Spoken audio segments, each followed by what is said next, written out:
Good afternoon. I'd like to welcome you, our stakeholders who are tuning in to the audio webcast of this afternoon's Financial Accounting Foundation Board of Trustees meeting. Today's meeting will include reports from the FASB Chairman, the Gatsby Chairman, the FAF President and CEO, and the FAF Treasurer. We'll also receive reports about the latest activities of the Financial Accounting Standards Advisory Council, the Governmental Accounting Standards Advisory Council, and the FAF Trustees Standard Setting Process Oversight Committee. Before we get into the reports, I'd like to take this opportunity to thank FASB member Larry Smith and Gatsby Vice Chair Jan Silvas for their outstanding service. Larry will be retiring from the FASB after serving 10 years on the board, and prior to that, 5 years as the FASB's Director of Technical Application and Implementation Activities. Larry played an integral role in developing the leases, credit losses, and revenue recognition standards, the FASB's codification, and establishing the FASB's not-for-profit advisory group. Jan's 10 years of service on the Gatsby, including in the role of vice chair for the past 2 years, are marked by her dedication to increasing stakeholder outreach to the financial statement preparer, auditor, and user communities. Both of Larry and Jan's terms conclude at the end of June. We thank them again for their service and look forward to hearing about their next endeavors.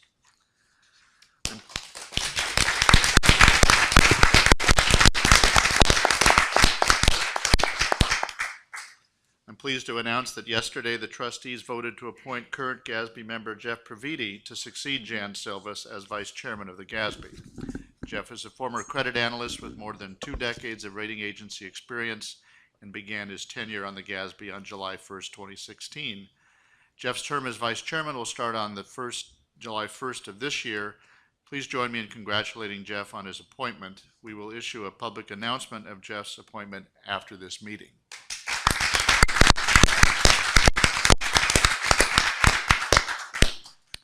I also wanted to take this opportunity to welcome a new FASB member, Marcia Hunt, who previously served as Vice President and Corporate Controller at Cummins, Inc., will join the FASB on July 1st. Please join me in welcoming Marcia.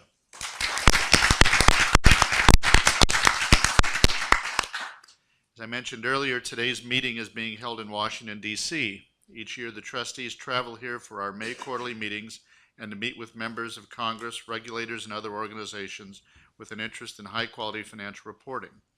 Maintaining strong relationships and an open dialogue with elected and appointed officials is part of our trustees' responsibility to promote and protect the integrity of the standard-setting process.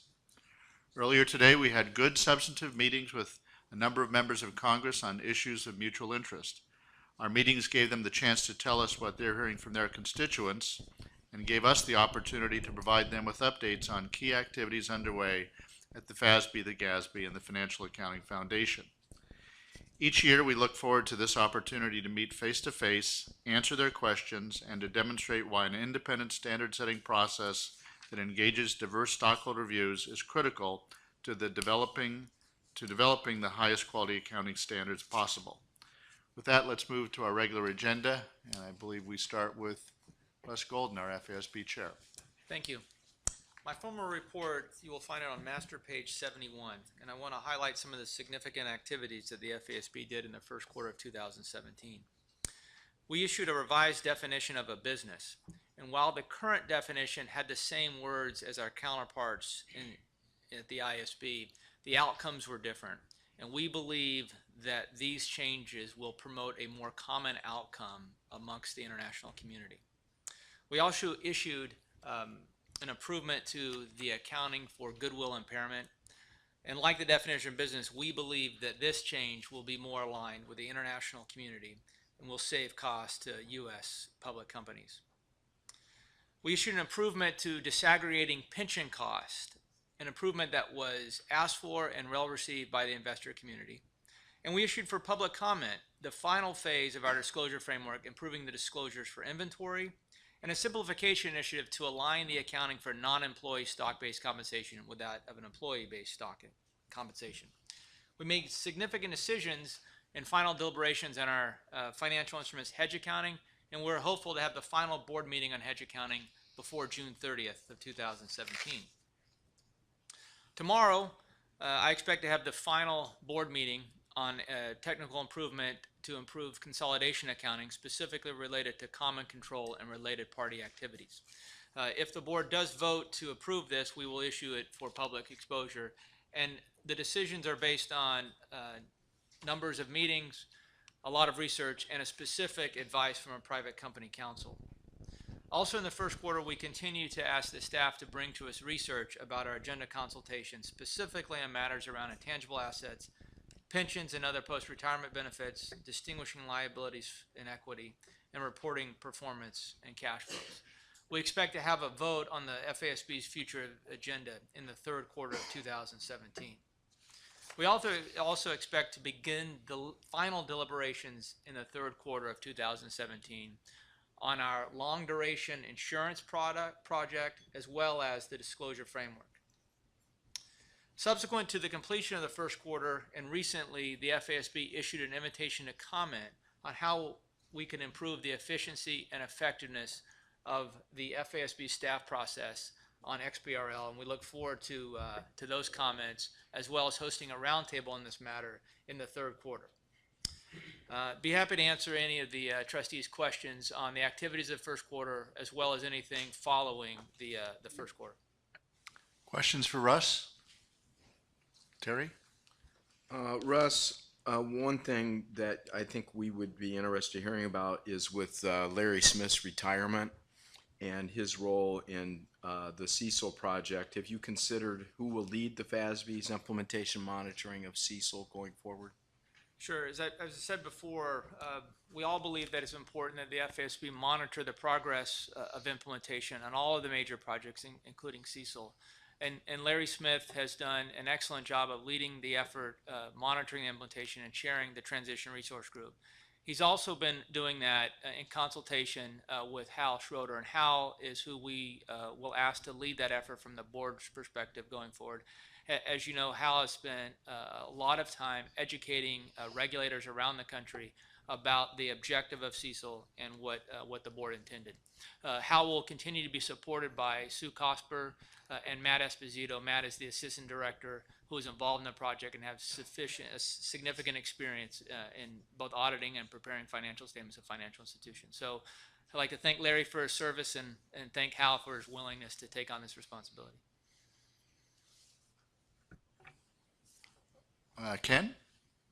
Yes, and maybe this question is directed to Mark Siegel.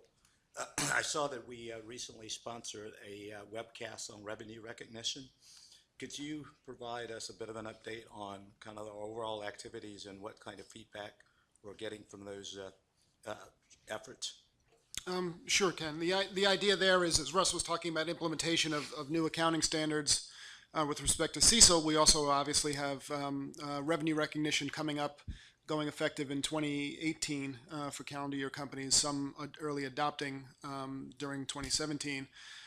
So while we've been supportive of the implementation process by preparers and auditors, it's also this year incumbent upon us, I think, to help users get ready for the impact of the new standard as well. And so the webcast that you're referring to was our first attempt at educating users, and we're doing this by industry. So we did the aerospace and defense industry, and we were lucky enough, and we're very grateful to have executives from GE and Raytheon to basically hold a Q&A for an hour to talk about the impact of the revenue recognition standard in that particular industry. It was at the time of the webcast, we had over 250 people participate live during the webcast, and it's archived now on the website, and it'll stay there.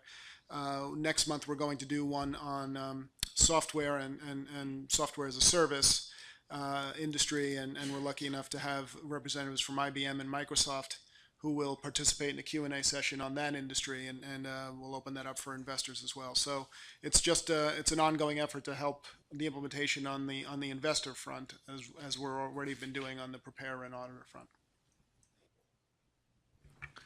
Other questions for Russ or his colleagues? Diane? Yes, I have a question really directed to Sue Cosper.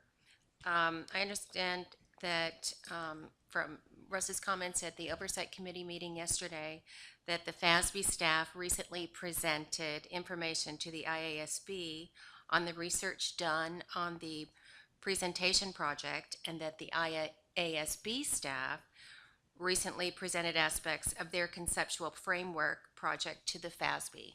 And I was wondering if the board and the staff viewed those presentations as valuable, and whether you thought that such interactions would continue in the future. In terms of, so in March, we received a presentation from the ISB staff on conceptual framework, and I'll let some of the board members comment on that. In terms of our presentation to them, we traveled over to London with some staff in April. We presented to them not only on financial performance reporting, but also on some of the work that we've done around non-GAAP measures that companies are using. And my perception was that the information that we provided to them was well received. We talked to them about the disaggregation of the performance statement in terms of financial performance reporting. We also talked to them about the research that we'd done on the structure of the performance statement. And in some instances, they found the information very valuable because it was research that the staff hadn't quite gotten to yet.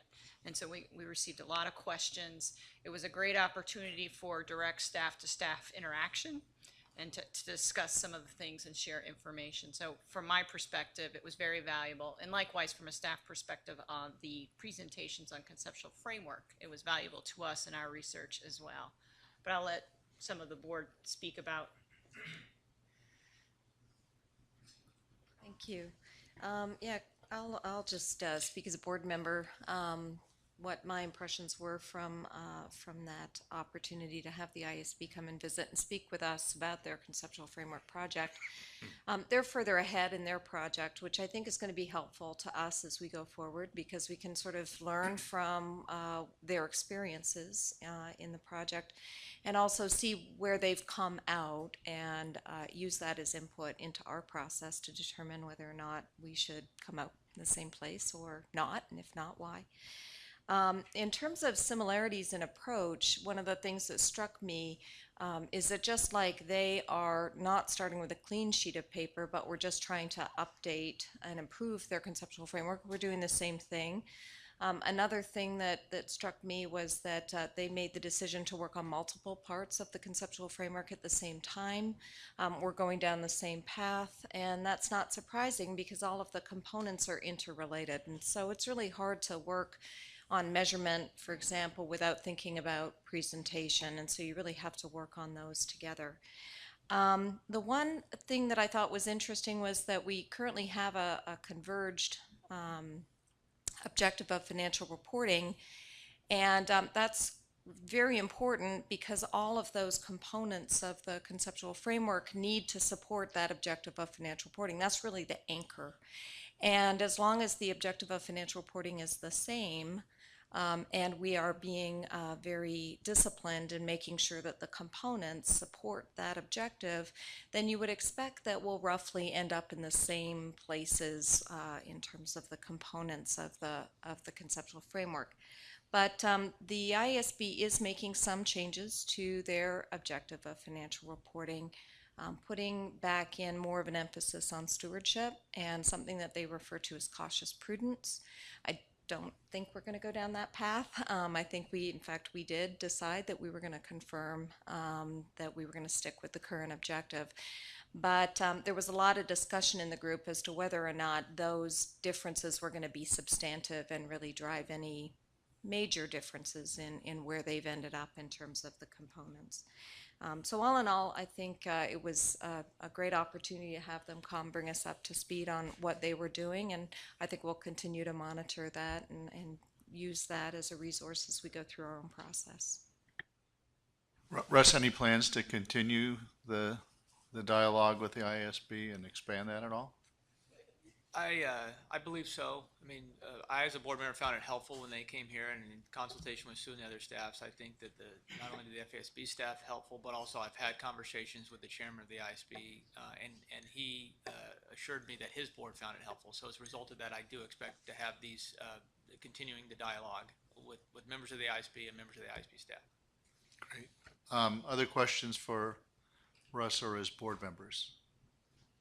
Okay, well, Andy McMaster, our FASAC chairman, was not able to join us here in Washington today, so we recruited Sue Cosper to give the FASAC report. Sue? Great, thank you.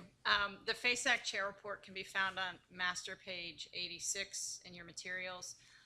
The report includes the activities from the first quarter extending through April 5th to include the first quarter FASAC meeting as a result of the March meeting being postponed. I will briefly highlight some recent and upcoming activities. So despite rescheduling the meeting on very short notice due to the inclement weather, the snowstorm that we had in March, the meeting turnout was very good. This was the first meeting for a small incoming class of new council members. We had strong attendance for our orientation session. 4 of the 5 new members joined, and we had sessions on FASB priorities for 2017, mission, structure, and existing processes. We also discussed the FASAC's role, structure, and operations. The following day, on April the 5th, FASAC meeting included breakout discussions on 3 topics. The first was a look back on the FASB's recent implementation activities. FASAC members were asked for input on how implementation has been going, as well as the effectiveness of the FASB's various implementation activities and best practices.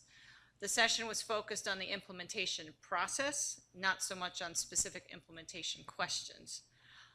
Many council members expressed support for the FASB's use of transition resource groups in the implementation of recent major standards. Some council members suggested that the FASB broadly share supplemental implementation information as a further aid for those that are interested. For example, by reinstating FASB staff Q&As, questions and answers for major projects that do not have transition resource groups. The second topic was about different approaches to standard setting, referred to as evolutionary versus revolutionary approaches. Each board member shared their perspectives about their approach to standard setting and the scope considerations involved in the decision process. Council members agreed that while there is judgment in determining which approach to use, it is critical for the FASB to identify the nature of the underlying issue before deciding which approach to follow. Some council members also suggested that the FASB consider the intention of the conceptual framework, whether it should be regarded as a restrictive framework for how standards are set, a vision of the future, or a mechanism to identify the pros and cons of different approaches to standard setting. The final topic was around quarterly reporting. Council members generally agreed on the benefits of quarterly reporting and facilitating investors' quantitative analyses and certain qualitative assessments.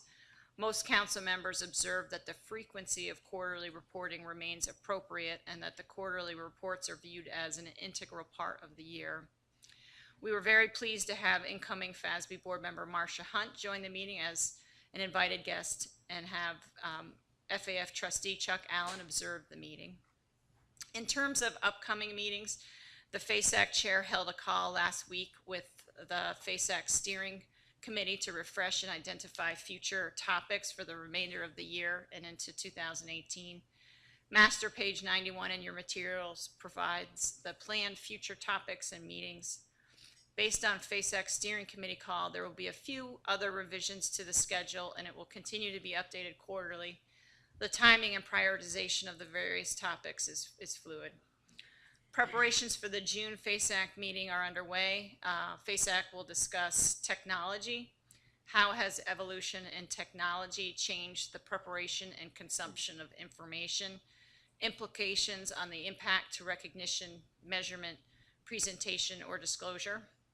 They'll also discuss materiality, specifically related to disclosure, and the FASB's proposals in this area.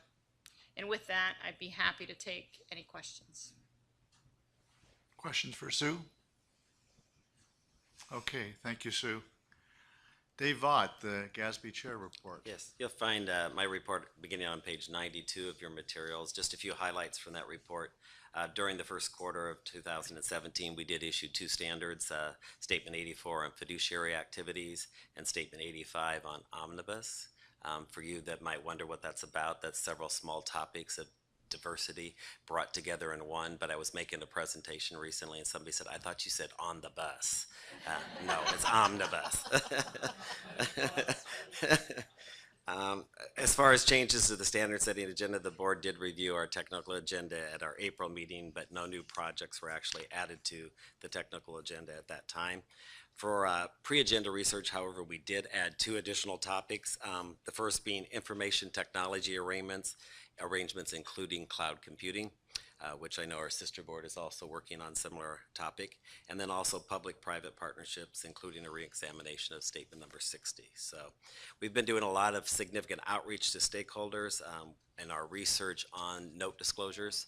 We've been conducting roundtables. We did 15 different roundtables in 12 cities with preparers, auditors, and users. And we've also, during this quarter, been very active on the invitation to comment on the financial reporting model reexamination, holding public hearings and user forums in relation to that. So I'd be happy to answer any questions.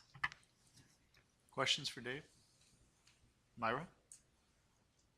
So Dave, you mentioned, and I was glad to hear that you had visitors from the International Public Sector Accounting Standards Board to talk about the leasing project. I remember being very pleased to participate last year when you hosted the first ever Public Sector Standard Setters Forum in Norwalk. And I was wondering, you had people from all over the world there. I was wondering if you have any plans to continue those activities or to do something like that again.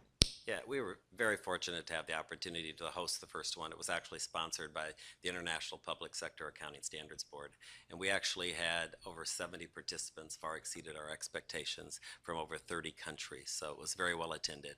Great interaction amongst the group, all the way from some very experienced standard setters to new standard setters. And the reaction after that meeting, the feedback given to the International Public Sector Accounting Standards Board was we should continue this on some regular basis.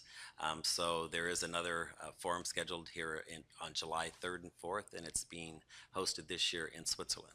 So Dave Bean and I will be attending and look forward to building relationships with those that we've known for quite some time and also continue to build relationships with some of the new countries. Charles? Dave, you told us about the significant stakeholder outreach conducted in the first quarter for pre-agenda research on note disclosures, and you also mentioned about more recent stakeholder outreach on the financial reporting model. Can you tell us a little bit more about the stakeholder outreach on this major project and what you're hearing so far? It's been interesting. We did receive over 100 comment letters. We scheduled 5 public hearings and 3 user forums. We've already held public hearings in Atlanta, Dallas, and San Francisco. Next week, we'll be holding one in Denver in conjunction with the Government Finance Officers Association's annual conference. And then we'll do the last one in Norwalk, Connecticut that allows people that just want to participate by phone and not travel. We did 2 user forums already, one in New York City and one in San Francisco, and we'll be doing the last user forum here in DC tomorrow. So it's been interesting. We actually proposed in the document, it relates to governmental funds and the basis of accounting. So we present 3 approaches, what I call on a continuum, near term, short term, and long term. So we asked for their input on those particular approaches or ways to improve those. And I will tell you that, as Dr. Graniff said at a recent meeting, we've had 8 presenters and we've heard about 6 different approaches so far. So it will be interesting. Feedback is coming, but will be difficult decisions as we go forward. Gary? Thank you, Mr. Chair. Dave, I see that from the current technical agenda that the final statement is scheduled to be issued for the second quarter on leases, which of course was a big project. In addition, there are 3 practice issues that are scheduled to have final documents issued sometime in 2017. How do you respond to the stakeholders when they ask what potentially lies ahead in addition to your current technical agenda? Very good question. As I meet with stakeholders and they often ask, you know, what can we expect in the future? I tell them the best place to look is at our pre-agenda research activities. Those are the activities where we're doing research that will eventually be presented to the board that may or may not evolve into a project on the current technical agenda. So we actually have at least 3 of our pre-agenda research activities that will be concluding in 2017, and then those research activities will be brought forward to the board, and the board will discuss whether a project is necessary based upon that research. So I always tell them, if you want a glimpse into the future, just look at pre-agenda research activities. That's the best place to look. Thanks, Dave. Other questions for Dave? Okay, if not, let's turn to the GASAC Chair's report. Robert Scott? Thank you, Mr. Chairman. My report can be found starting on page 100 of master page 100 of your materials. The council met in the first quarter, March 6th and 7th in Norwalk. We had most of the council members there, FAF president and trustees Kopp and Foster were able to join us, and so we were happy with that. As usual, we provided feedback to the board and the Gatsby staff on a number of technical agenda topics, including we held a afternoon-long research roundtable on the note disclosure re-examination pre-agenda research, which was quite informative. Topics which were discussed included the leases project, revenue and expense recognition, and debt disclosures in terms of the technical agenda. We also continued to add an item to the council's agenda to discuss and identify emerging practice issues from the GASAC members, so the board is aware of those. We also did our annual agenda prioritization process, going through existing projects, pre-agenda research, and potential projects. The 5 topics which had the highest prioritization from the council members were going concern disclosures re-examination, note disclosures, public-private partnerships, conduit debt re-examination, and information technology arrangements. And as the chairman said, that's now been added formally to the pre-agenda research. And we also requested feedback from the council members. Something that was started last year was including plain language summaries of certain significant topics with the materials so that the GASAC members can share that with their constituent organizations to attempt to elicit feedback. And the consensus from the council was the summaries are very useful, and we're going to continue to utilize those. The next meeting of the council is in next month. We're meeting in conjunction with the Healthcare Financial Management Association, as we attempt to do every year, meet with one of our constituent organizations at one of their meetings or conferences.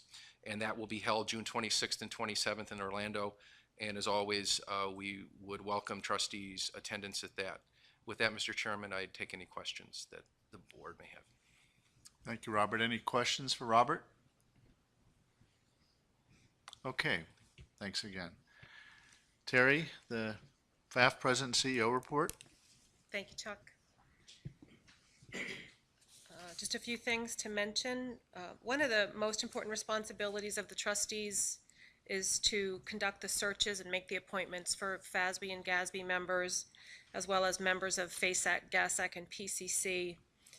We've taken a few steps recently to increase the transparency associated with those searches, as well as attempt to cast a bit of a wider net in terms of getting candidates for those searches. So what we've done is launched a new web page that describes our ongoing search for talent.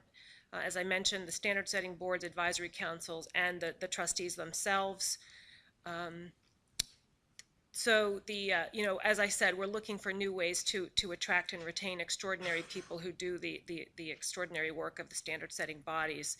The webpage describes the types of backgrounds and skills that we look for in recruiting potential candidates, and a recent President's Desk column talks about how we search for those candidates.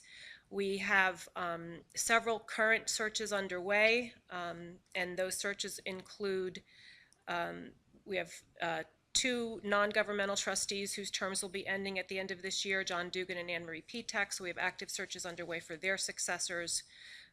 We, believe it or not, commenced searches for FASB members a little over a year in advance of the end of their terms, and as a result, we have just begun the search to replace Mark Siegel, whose term ends in June of 2018. We also have active searches for 3 PCC members whose terms will end at the end of December. On the website, there is an area where stakeholders can go if they have suggested candidates for some of these roles, or the FASAC and GASAC. They can submit nominations for candidates for those roles. Today, we issued the 2016 annual report, and the theme is Better Standards, Better Informed Decisions. We handed hard copies of the reports to each of the trustees. The annual report highlights the activities of the FASB and the GASB over the last year, and points out the importance of the board standards in helping investors, lenders, citizens, and other users make important decisions about providing capital, lending money, making donations, assessing their governments.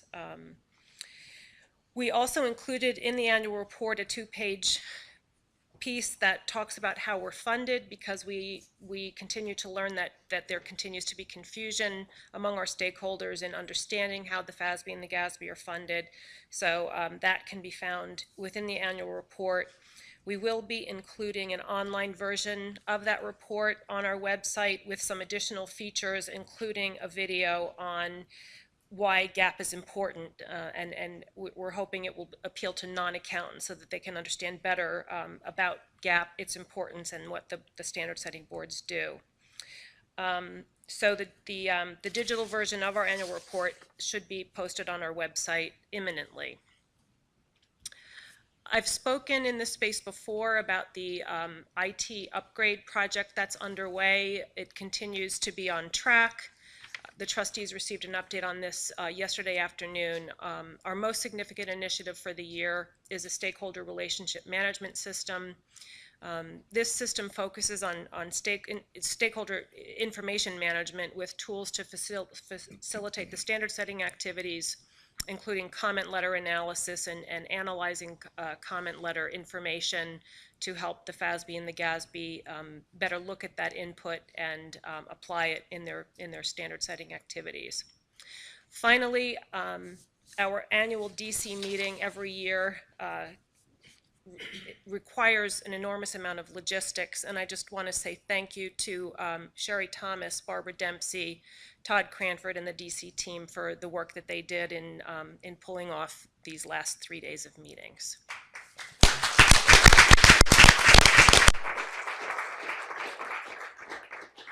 And that concludes my report.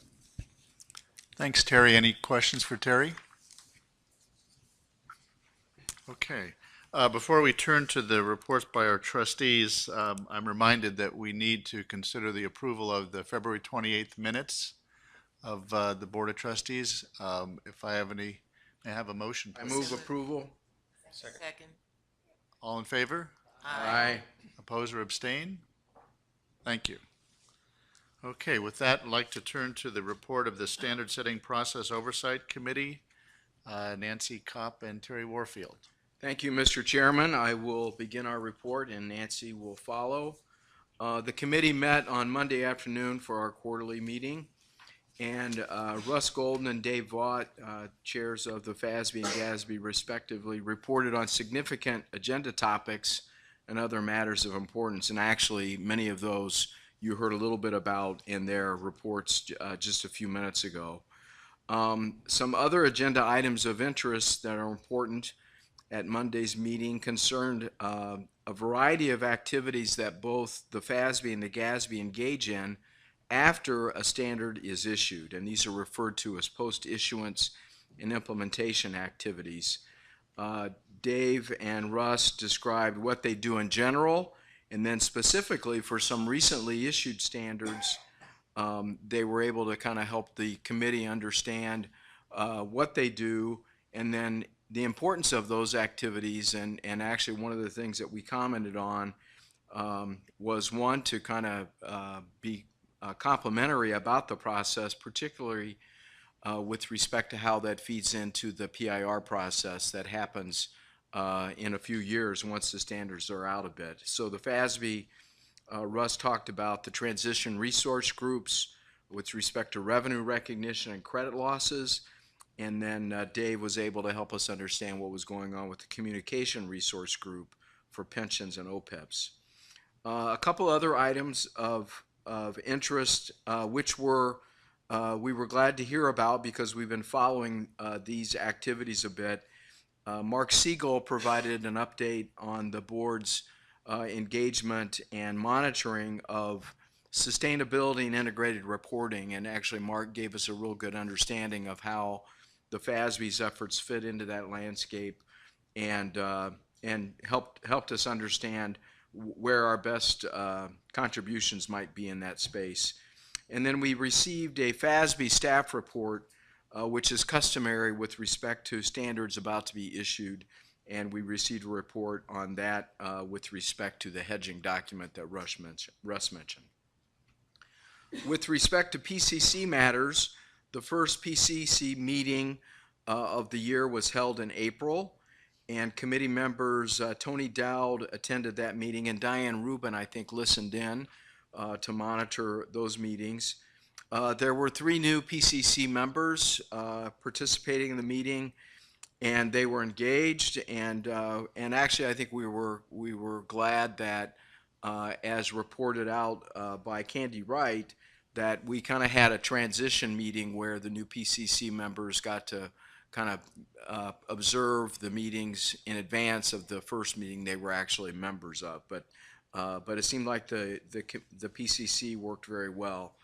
Harold Monk, the FASB liaison to the PCC, and Russ provided their perspectives on the meeting, as well as progress being made by both the PCC and the FASB on projects related to private company shareholders. And I'll hit that just briefly here in a minute. We also had one of our 2 meetings each year with the chair of the PCC, Candy Wright. So she attended our meeting on Monday and gave us her perspectives on how well the PCC is working and the good collaboration between the PCC and the board in terms of advancing their various projects. And in particular, she talked about the consolidation project that Russ talked about with respect to entities under common control. And I guess the last thing on the PCC front was we had some discussion. In the first place, we were quite happy with how the PCC is progressing in its advisory role, and we had some discussion about some of the things we might do to publicize or promote the accomplishments of the PCC. So while we haven't issued an ASU recently, the PCC nonetheless has got a lot of accomplishments in terms of having an impact on projects at the board. So that completes my part of the report, and I'll turn it over to my co-chair. Thank you. Where Terry goes, I follow.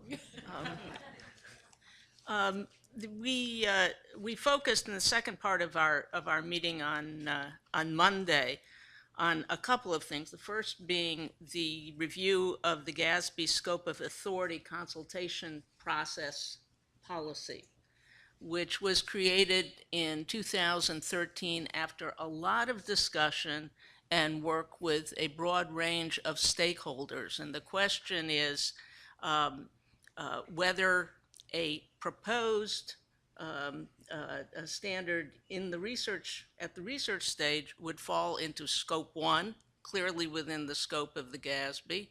Scope 3, clearly not within the scope of the Gatsby, or scope 2, which is perhaps not within the scope of the Gatsby.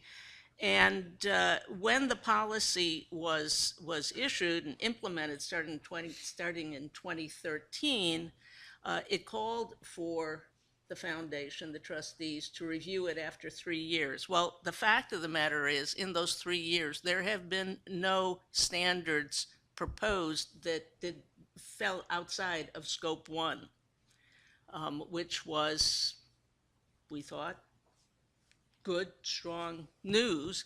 But nonetheless, since this was a controversial process when it started, we thought we really should go back and touch base with those stakeholders who were most involved from a range of perspectives.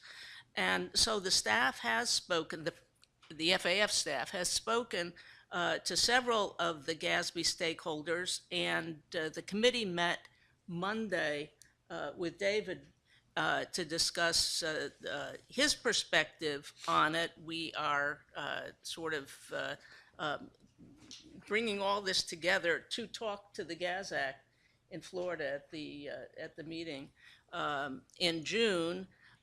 We'll bring our results back and present them to this board at the next meeting in August, and then come out with a public statement. But I will say, it looks at this point as though actually the process has accomplished thus far what was intended at the beginning, which is simply to focus on where in the scope the projects fall, and to focus attention on those things that are the priority issues within Scope 1.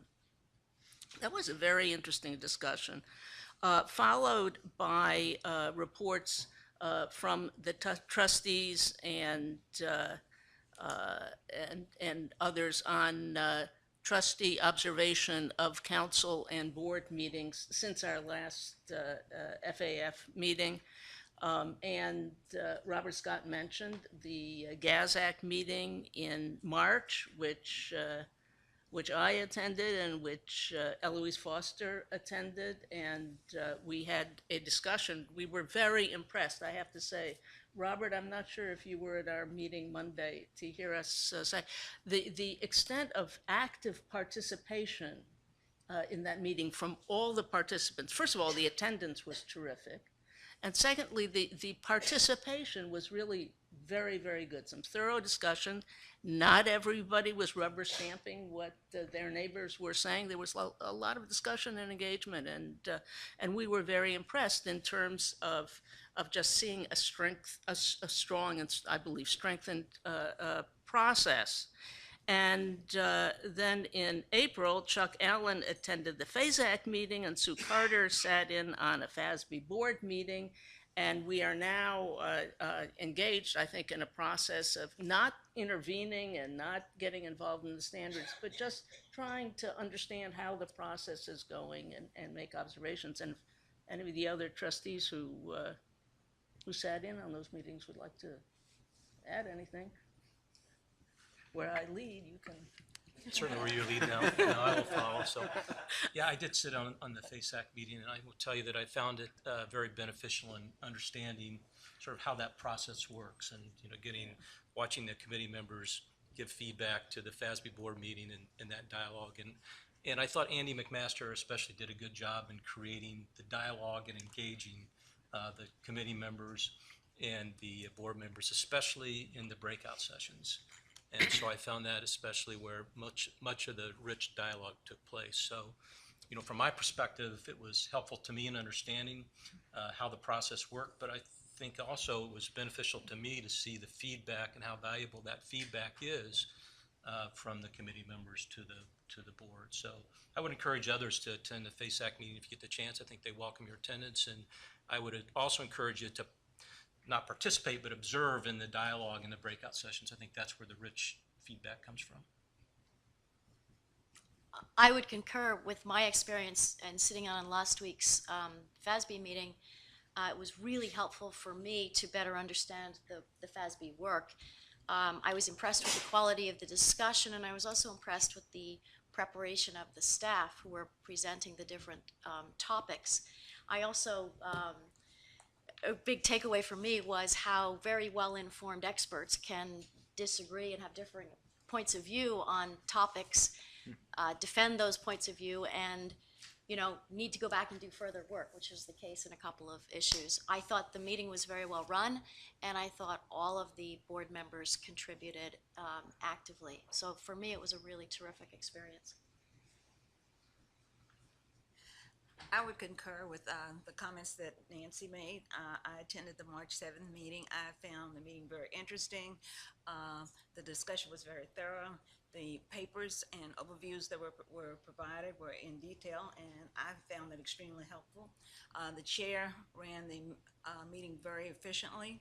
I like the fact that he went around the room and solicited input from all of the members. He encouraged the dialogue and different points of view. And I think what stood out for me was that there was a lot of mutual respect for the differences of opinion. So I felt that overall the meeting was very productive. It was educational for the members, it was educational for me, and I'll come back. Could I just say that a lot of us have observed the Gatsby and other meetings on the computers or listened in. It really is different when you are there and can see directly the engagement. I really urge all of us to try to make the effort at least annually. Any questions? Questions for Terry or Nancy? Okay, good report, thank you. Let's turn to our last agenda item for the open session, the report of the FAF treasurer, Anne Marie.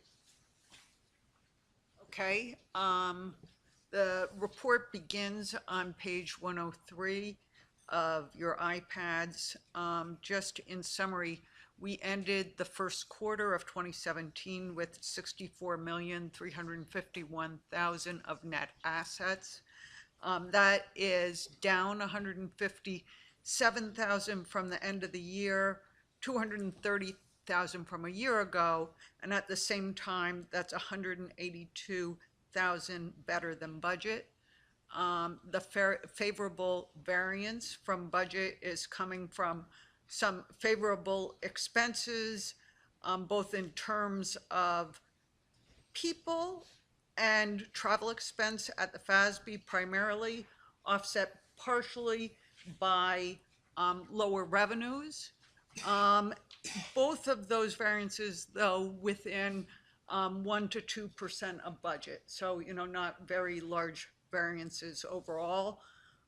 When you look, which I move ahead to 109, what you see on the statement of financial position is that, as is typical this time of year, cash is down as we use cash to fund the expenses while we wait to collect the accounting support fees, which we accrue, but we'll actually collect mid-year.